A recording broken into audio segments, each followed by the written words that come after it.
talking with the experts. Hello everyone, and my name is Rose Davidson from doesbiz.com, and welcome to Talking with the Experts.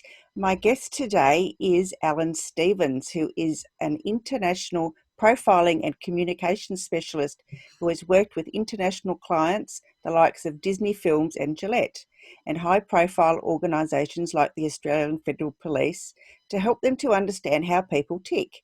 Alan works with business owners and executives, helping them to understand and engage their clients and prospects, enhancing their presentations and negotiation skills. And with parents and teachers to help them enhance the ability of their children to reach their full potential while improving the experience of the parents, teachers and students. His latest community initiative is the Campfire Project. The Campfire Project is a safe place for men and women to give themselves permission to tell their stories, to share their experiences and wisdom from around the world. And this is his We Together initiative. And a couple of kudos that he's received from the Herald and Think the Mentalist Meets Dr. Phil, and from the UK Guardian, it's the leading authority on reading faces globally. Wow, that's amazing. Hi, Alan, and welcome. Thanks very much. It's great to be here, Rose. Yeah, so tell me, what is profiling and communications as a specialist? What does that entail? Well, profiling for the purpose of understanding the other person more effectively so that we can build stronger relationships. And that could be in any area of your life. It could be in raising children, to understand them so that we help them to a better future so they don't fall through the cracks, because our education system is not designed for modern days for all of our children, and so we need to look after those kids that don't fit into that specific narrow area. And on the as they're growing up, helping them find the right careers to match their personalities. Then when they're out in the workplace, to find the right careers that will suit them most effectively, put them in the right tasks, but also in finding partners, keeping a partner, and being able to, in the workplace, be able to be effective to increase your negotiations, your sales techniques, to be able to build loyal teams as well. So face profiling just tells me everything that I need to know. So I can look at somebody as they walk past me in the street, know their personality, and then when I'm talking to them, all those little indicators, body language and expressions, that then tell me what their emotions are, how they're really feeling about what I'm talking about, and also, are they telling me the truth? Yeah, that's really important about the telling the truth part. Yes, as a survivor of abuse, I learned to read people's body language, especially their faces or their eyes. Mm-hmm. To me, the eyes are really important in gauging what someone's feeling. I don't know that. Do you feel that way, or is it the whole face? It's the whole face, but as far as that, they say that the eyes are the windows to the soul, and the facial features are your windows to your mind. That's the way I process the whole thing. But the area where your eyes move, there used to be a saying that if you were talking to a salesperson and their eyes were moving all over the place, you couldn't trust them. Well, it's actually the opposite. If they're able to look at you and you're talking about your specific case and they're going, oh yeah, I know exactly how we can then fine tune this to fit you, and their eyes don't move, you know that they're telling you the same thing they tell everybody else all the time. So they're telling you about something unique, but really they're talking about something that they have as a one size fits all. Oh, that's interesting. Well, your eyes are going to move around. We'll look up for visual images, to remember something, to also imagine what it would look like, out to the side for what things would sound like or what they do sound like, and into looking down into our feelings, and also our what they call our internal dialect, the thought processes and everything else. So if you're talking to me, I guarantee, and you're asking me a lot of questions, and I'm looking at, the best way to help you and everything else, my eyes are going to be going all over the place. Oh, that's interesting. I hadn't really thought of it like that. So tell me about how you came about working for Disney Films. That's an interesting organisation to be profiling. Well, That came about from, I'd had a video which had been up on YouTube, and at the time it had about 700,000 views. And a PR company in America saw it. They then started following me on Facebook and on social media, looked at the conversations I was having, came to me earlier in 2016 and asked if I'd be interested in going to either Iceland or England on a project. And I said, yes, I would, but tell me more. And they came back and said, well, we can't tell you at the moment. We'll have to get back to you. And I thought, oh, this is another one of those internet scams. Well, in July, August, they got back to me and said, oh, we can tell you now. Disney Films and Gillette have a joint project. They'll be doing it in London in Pinewood Studios. And would you be willing to go over? And I said, yes. And they said, well, sign the non-disclosure document so nobody will know anything about it until you get over there for the event. And Disney Films had taken over Lucas Films, and they were now, it was a Rogue One episode they were about to bring out, and they were, disclosing or uncovering all their new clothing. It was a launch for that. And Gillette were using all the players for their new ad, which was for their new razor. So Rogue One was the high priority at the time. And my job was to be interviewed by the world's press to explain to them the stories the face tells before you utter a single word. And that's the truth. Your face gives away so much information. So it was virtually a 10-day holiday for 3 hours work. Oh, wow. Chauffeur driven everywhere, looked after like a king, and to do 3 hours work. And in that 3 hours, of course, the journalists they flew in from Russia, from all over Europe and America, were asking, well, how does it work? So I just spent 3 hours profiling them all. And that's when they just went back and wrote up all the stories in those different countries about how it all works. Oh. So it was one of the best gigs I've ever got. I'd like a few more of those if anybody out there is in that position. Yeah, I'd like at least one. That would be terrific. Okay, so you have the Campfire Project, which I know I'm a member of, and I've been on a couple of times telling my story, and I've been on several panels discussing different topics. Tell me how the Campfire Project came about, Alan. Well, a lot of things that had happened in my past, and I've been through 2 divorces, a lot of relationships, which was also another reason why I did all the profiling work that I've done. So that set me off on that path. But all the men I was talking to, I realised there were a lot of men who just didn't know their role in the home. They didn't know their role at work. There was a lot of confusion with quotas and equality and everything else that was coming out. And I thought, right, men needed somewhere that they could go and safely tell their stories without having anybody having a shot at them. And so I created the Campfire Project, but from day one, I'd had women in there. And it was not just going to be a men's group where men could go along to feel good about themselves, then go back out to the bigger world and then get put down by anybody who wanted to have a shot at them and then run back to the men's group again.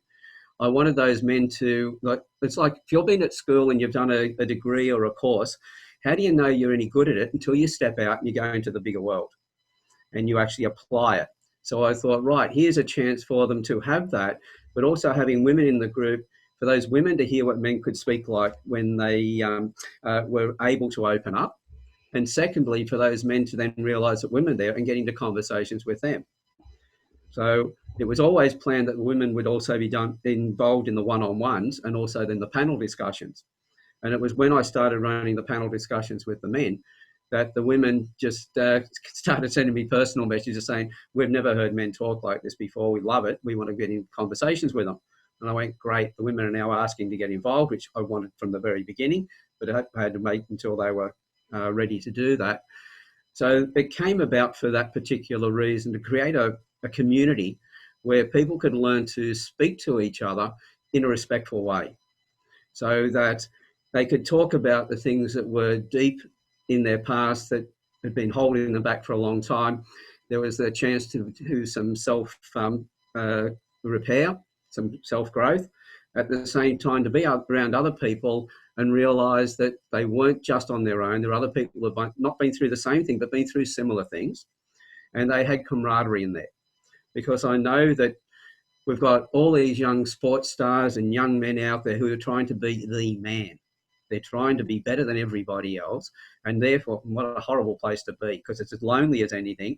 You're in competition with everybody. You're always looking over your shoulder.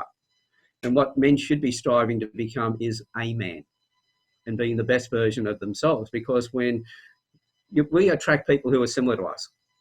And so if you've worked through and you've become a better person in yourself, you're going to gravitate and be around people who have also done the same thing.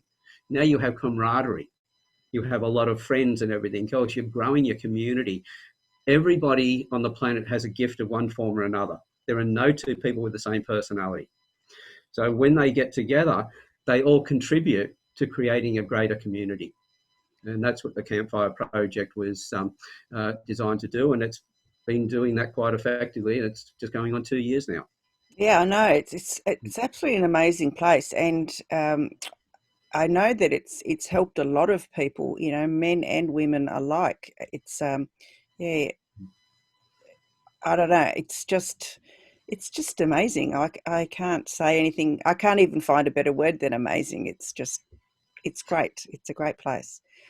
And see, so as you've been on the Campfire in 2 one-on-ones with me, and you've also been in quite a number of panels now, contributing your knowledge and your wisdom in there as well. What did it feel like to you as you've been going through the opportunity to be able to tell your story?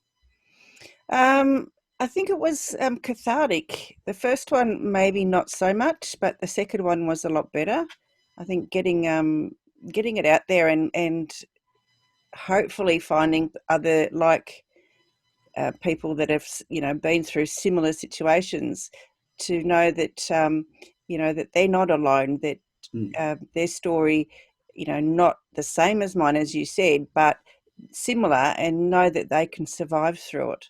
And there are ways, that in paths that you can follow to get past whatever it is that they need to do to get over the trauma that they've experienced. So yeah, and the panels are great, because you get so many different viewpoints. I mean, there's people from all over the world contributing to these panels, and yeah, each has their own viewpoint on the different topics that we've had. So it's great. I love it.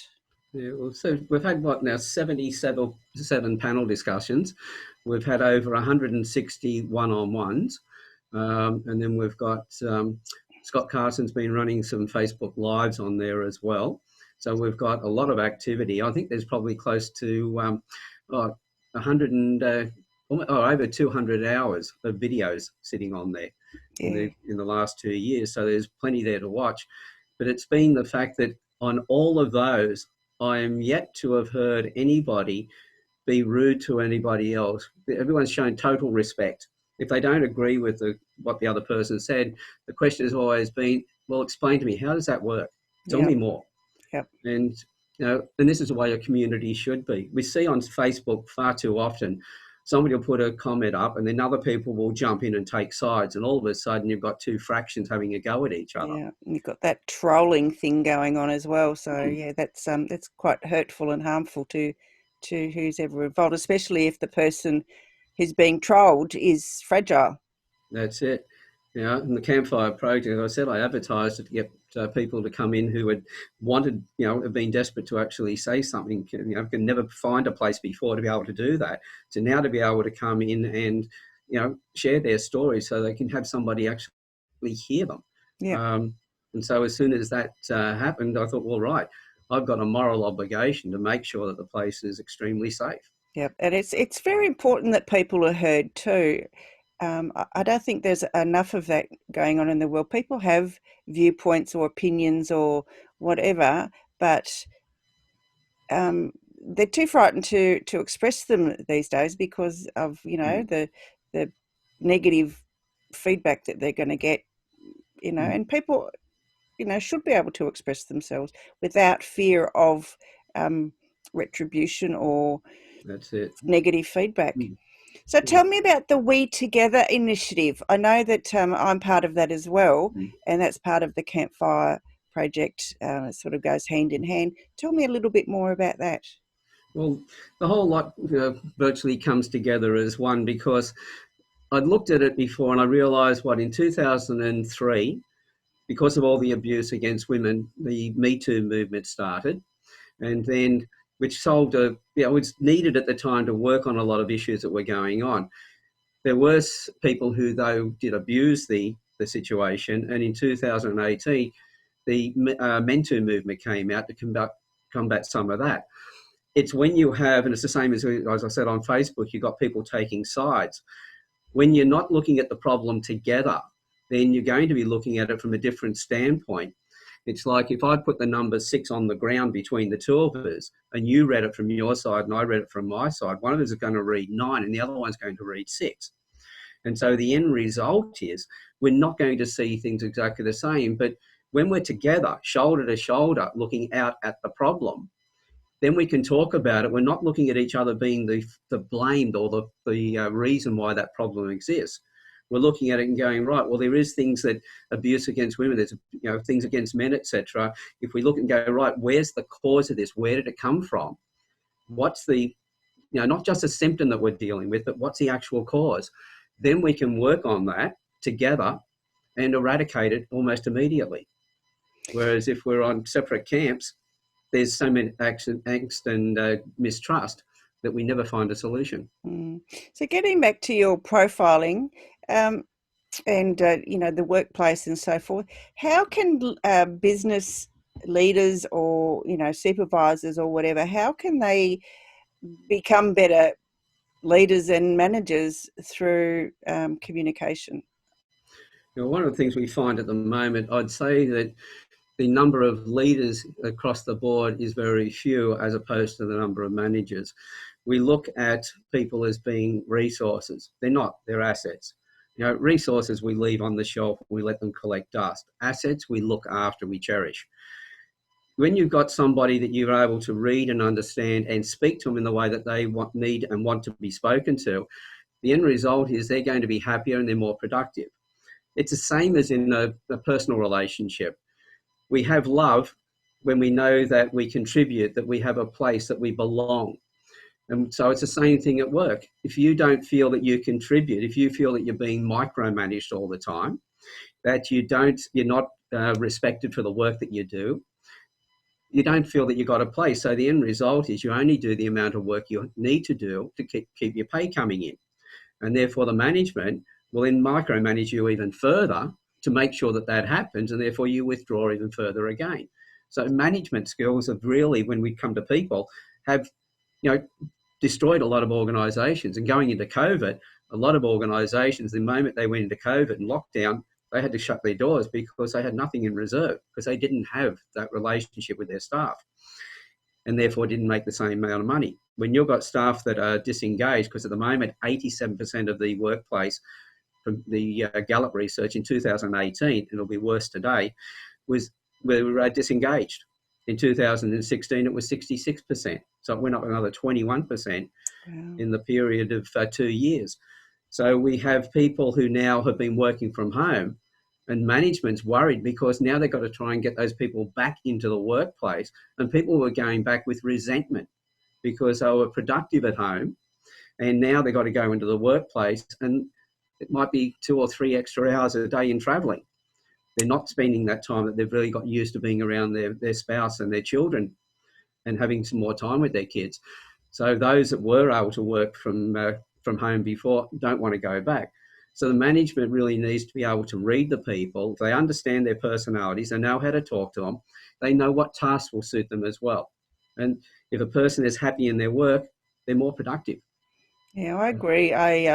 I really agree with working from home.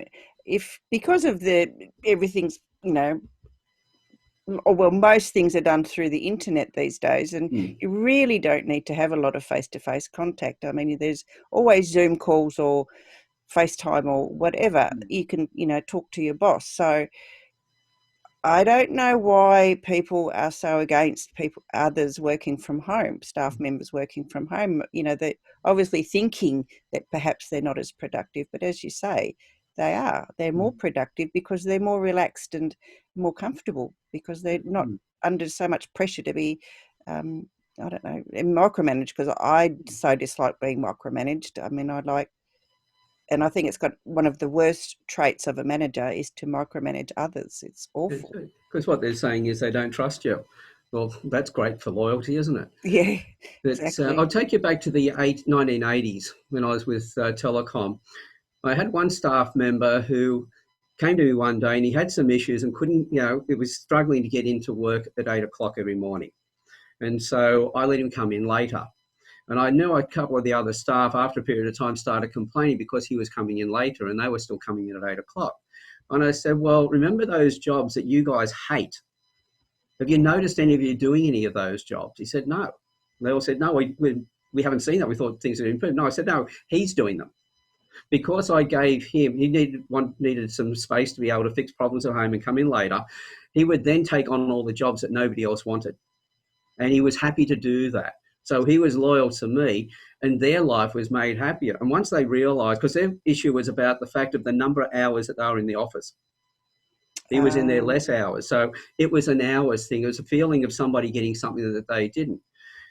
And I worked on the principle if the guys were very efficient at what they did and were able to get their allotted work that they had to get done in that period of time, and it wasn't a matter of I would do extra work to fill in the extra time because we didn't have that work at that time, they could get away earlier. They just had to make sure they did it efficiently. They didn't rush it and they didn't cut corners. And so I was quite lenient in that way. But any time we had any tasks and that we knew that we're going to have to put extra time into it, I didn't have to worry about overtime. Yeah, that's... The guys would just throw themselves into that work. So they received so much, they respected it and they acknowledged it. And that's how they then paid it back. Terrific. That's a really good philosophy. Yep. And I think more people need to take that on board. Anyway, come to the end of our session for today. So how can people reach out to you, Alan? Best way is through my website, which is alanstevens.com.au, Alan with one L, ALAN, and Stevens with a B, STEVENS. .com.au/contact if they want to get in touch with me, or just have a look through the website first of all. And the success story page, I always say to people, if you want to know what you can get out of this, you can listen to me all day, or you can go and listen to other people who have actually achieved results. Yeah. Go to the success story page, have a good look through there, and then if you'd like to contact me, please do. And of course, go to the Facebook and go to the Campfire Project, find that, and ask to join. It's a really safe place to be. It's amazing. I really enjoy it. I don't participate as often as I should, but I do encourage people to seek it out on Facebook and There's only one qualification for the people to come in there. I don't care about your gender. I don't care about your religion, your culture, or anything else. All you have to do is have a respectful heart. You got that? You're welcome. Yeah, exactly. All right, Alan, thank you so much for joining me today. I look forward. Hopefully I can have you back. I'd like to explore this profiling a little bit more, if that's all right with you. I'd love to. Yeah, terrific. Thanks for your time, and we'll talk again very soon. Thank you. Goodbye for now. Thanks, Alan. Bye.